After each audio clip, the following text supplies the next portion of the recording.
Pernah nggak sih kamu dengar cerita tentang seorang ratu gaib yang dipercaya jadi penguasa Laut Selatan? Katanya, siapapun yang pakai baju hijau di pantai selatan bisa hilang dan gak kembali. Saya punya ilustrasi sekilas si penguasa Laut Selatan ini. Silakan ditonton. Побегу я по тропинке, через поле перейду я до за 9 земель, а все равно его найду.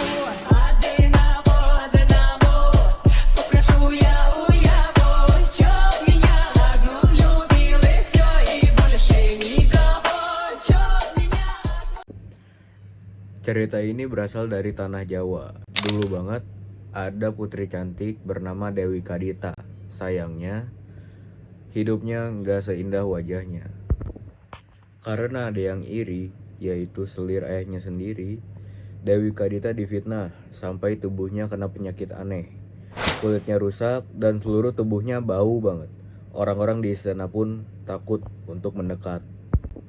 Dan yang lebih menyakitkan, ayahnya sendiri malah mengusir dia dari istana.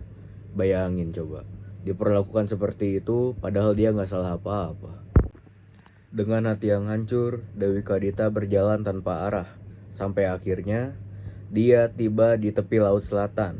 Di sana, dia merenung, lalu masuk ke dalam laut.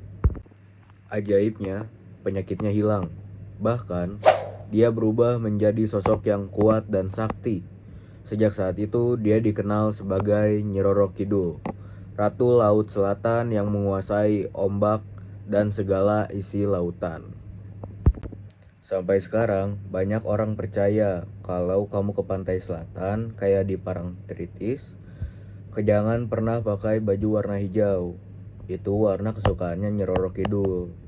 Katanya sih, bisa ditarik ke laut dan gak akan pernah balik lagi.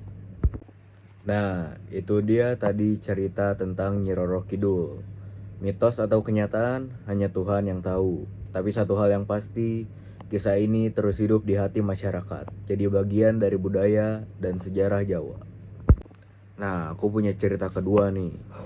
Judulnya Malin Kundang, anak durhaka yang jadi batu. Asalnya itu dari Sumatera Barat, Minangkabau. Dulu, di sebuah kampung di pesisir Sumatera Barat, hiduplah seorang anak laki-laki bernama Malin Kundang. Ia tinggal bersama ibunya yang miskin, tapi sangat sayang padanya. Karena ingin mengubah nasib, Malin memutuskan merantau naik kapal dagang. Ia berjanji bakal pulang dan membahagiakan ibunya.